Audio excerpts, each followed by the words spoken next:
If you drafted TJ Hawkinson in 2022, your chances of winning your fantasy league increased by 62%. Hawkinson dramatically outperformed his 7th round draft position to finish as the overall tight end 2 in PPR formats. Today, I'm going to identify 6 tight ends with similarly ideal risk-reward profiles in 2023. Number 6, Greg Dulcich.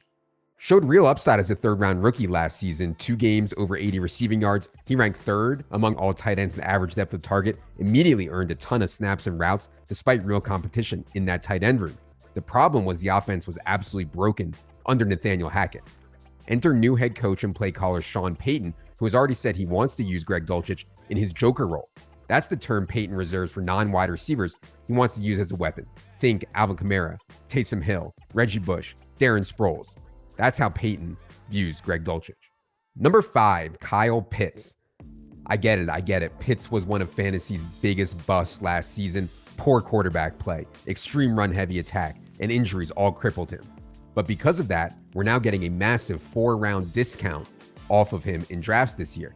And he wasn't even that bad from an efficiency standpoint last year. 1.8 yards per route run, tied for 5th best among all tight ends.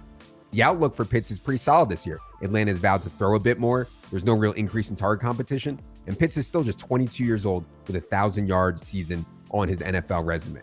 He should push towards 25% target share from Desmond Ridder this season, giving him the volume and talent upside to absolutely smash his price tag. Number 4, David Njoku. We know the Cleveland Browns really like David Njoku. They gave him a 4-year, $54 million contract a year ago. We also know he's always one of the best athletes on the field anytime he steps on it, and he now has the best quarterback play of his career, coming in the form of Deshaun Watson. Volume is always going to be a concern for Njoku, as Amari Cooper, Elijah Moore, Donovan Peoples-Jones are a really solid wide receiver trio. But that's why we can get Njoku as a later round pick and rely on that efficiency he's been so good at. Number 3, TJ Hawkinson. I'm not sure everyone realizes how good TJ Hawkinson was after the trade from the Lions to the Vikings last year. In 10 games with Minnesota, Hawkinson earned a 22.6% target share. He averaged 8.6 targets per game. He had a 7.7-yard ADOT.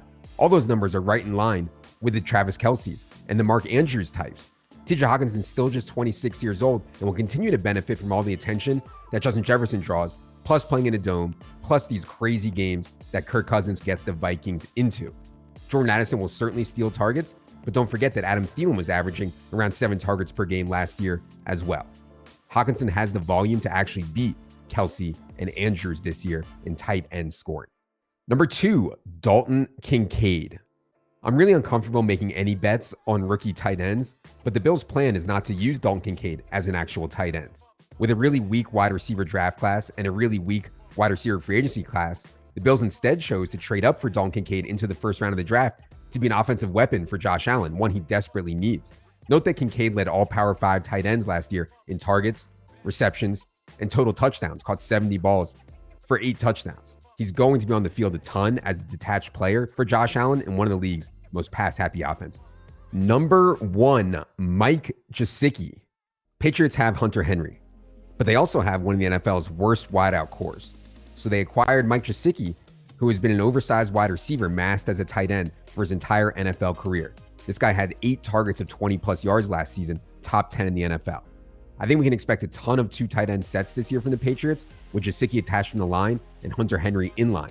Also expect Mac Jones to make a positive leap now that Matt Patricia is mercifully gone. It's all good news for Mike Gesicki, who can be had in the last round of most drafts. Thanks for watching. If you enjoyed this video, please give it a thumbs up and subscribe to our channel. And for access to our rankings and analysis, check out our 2023 Fantasy Football Draft Kit.